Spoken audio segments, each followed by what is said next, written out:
Dark 4, I really enjoyed it, apart from the stupid fucking library out that see, this is what I said about Learning Dark, guys. Some bits of this game I really enjoyed, and some bits wound the absolute fucking shit out of me.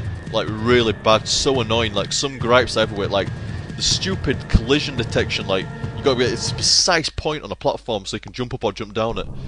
Stupid fucking puzzles involving numbers that are so vague and so fucking dodgy.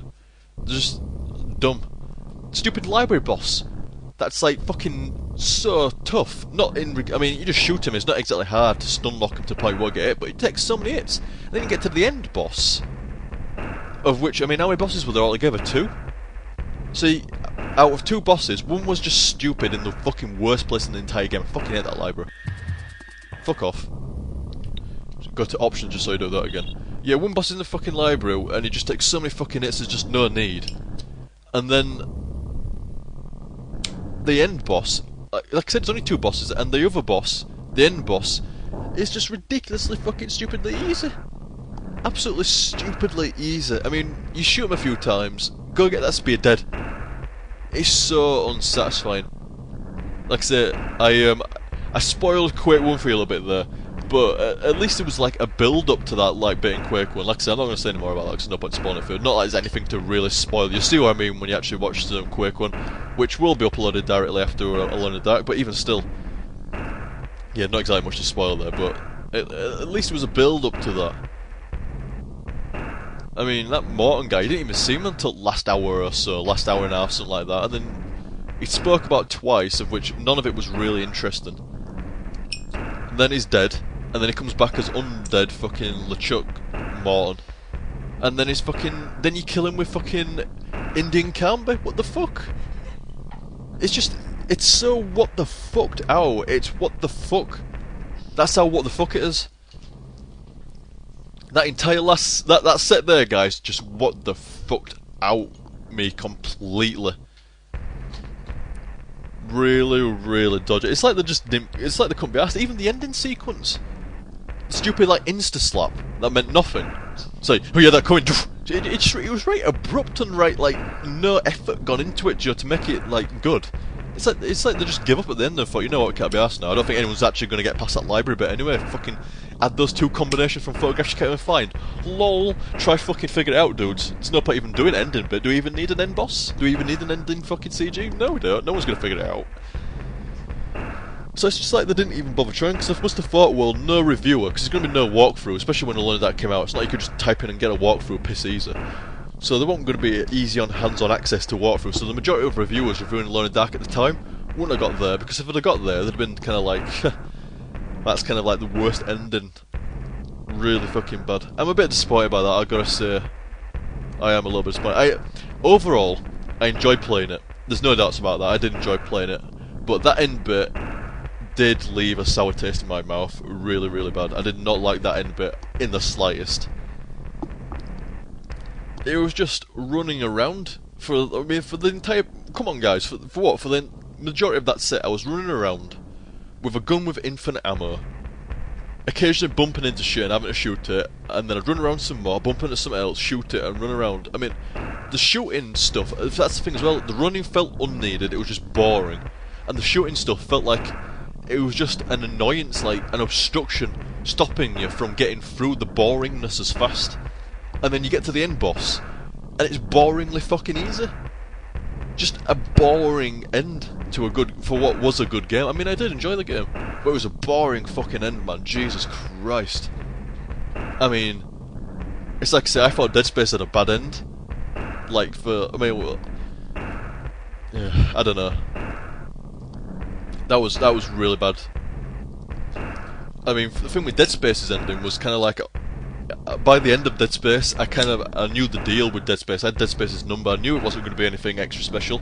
So, like I say, I turned off and just fucking enjoyed the ride. But I enjoyed Alone in the Dark all the way through it, and there was no need for that really uninspired, zero depth last hour or so. It was just boring. It really was. That was boring for me to play, and it was boring to kill that last boss, and then it was just like, what the fuck? See, I didn't even like, yeah, kill that fucking end boss, get down. I didn't even think that was the end boss. It was that stupidly, ridiculously easy and crap.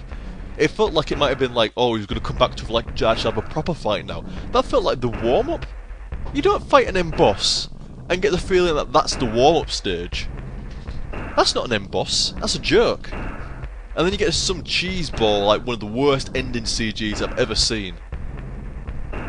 That was, you could tell, I mean, that butler guy, that Indian butler guy, he didn't even take a breath in that last fucking paragraph he fucking spewed out of his mouth. Blah, blah, blah, blah, and I can fulfill my destiny, you must go now, there's a helicopter on the North Beach, go. It's like, Jesus Christ, dude, did they say, right, we're going to pay you for like 5 seconds of dialogue, you better make it fucking, you better squeeze it all in there. It's like, what the oh. I'm just gonna shut up, guys, because you get the gist. You get the gist of where I like where I stand on the London accent. I enjoyed the game. I did enjoy the game. I sure as shit. I mean, some people kind of like, oh, are you gonna play Aline's side? And I've actually not commented on when I was gonna play Aline's side. Now, if you read the description on the set 1 of Alone in the Dark, I had serious problems with this game. Not only recording it, but editing it, and I had to re-render the footage. I had to spend a lot of time actually getting the sets out for this one. It was really fucking annoying. Annoying to render, annoying in times to play, and annoying to actually, just say render, I meant to say annoying to record, annoying to play, annoying to edit, and annoying to render. It was annoying at every aspect of every single aspect, every step of the way. So unfortunately, guys, I mean, I would love to play Aline's side of the story because, I mean, like I said on the first set, I thought it was kind of like you play half Carnby, half Aline, but you don't. And then with Aline you play half Aline, then half Carnby. You don't. You just play one side only, then you play the other side. And I do presume that Aline. I mean, I played a little bit of Aline's when I first played it on the PlayStation. It is different. I don't know if it does deviate loads or not, but at the same time, it was such a ball ache overall to do this, and such a disappointing ending. I really do not want to play Aline's side. I don't. I mean, at some point, if I get the urge to, I might go back and do Aline's side. But as far as I'm concerned, this is done. It really is. Because what ending am I going to get? I presume the ending's the same. I mean, the ending must be the same, or somewhat similar at least. Anyway, they get out of there.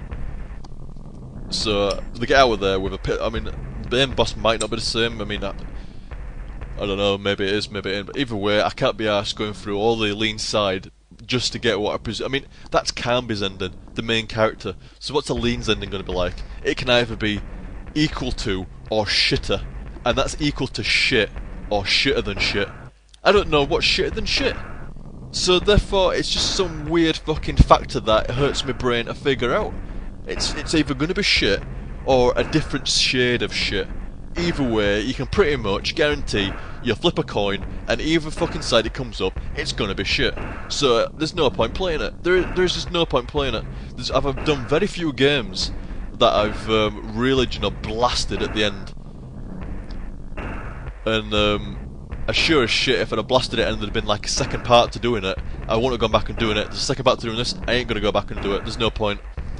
You got the full gist of the story anyway from Carnby's side, so you're not missing out. I mean, it'd be nice to see like a different perspective to it, but at the same time, it's just a complete nightmare for this fucking doing all this sort of bollocks to it. Go for effects volume, go away. Credits. Let's see which fucking weirdos thought this would fucking add a good end to it. Bruno Bonnell presents, well, he didn't present very well. No, I tell a lie actually. It did present very well. It presents a very good looking game to begin with. That's quite fun and nice horror aspects. I mean, like I say, I've proper roasted the shit out of Alone in the Dark at the end there. But it's like I said, being fair, it's Dead Space syndrome all over again. This is why I'm looping back around. It's exactly the same as Dead Space to me, is this. A good game, but had serious flaws in it that kind of left a really bitter taste in my mouth at the end. And I'm prepared to forgive it for its downfalls, because its up points are good. I mean, go down with your up volume, fucking shit. Yeah, I mean, if you can play it, guys, if you can find a copy or pick up a copy or whatever, I mean, I would recommend playing it, because it is a good game. It's frustrating as fuck. I sure as shit would not try to figure out some of the puzzles, guys. I would seriously walk through some of that shit. If you get stuck for more than 5-10 minutes, just walk through it and save yourself the hassle. Just sit there and enjoy the game. But unfortunately, you'll enjoy the game all the way up till you go into that fucking nightmare zone or whatever it fucking is, Geiger World, and then that's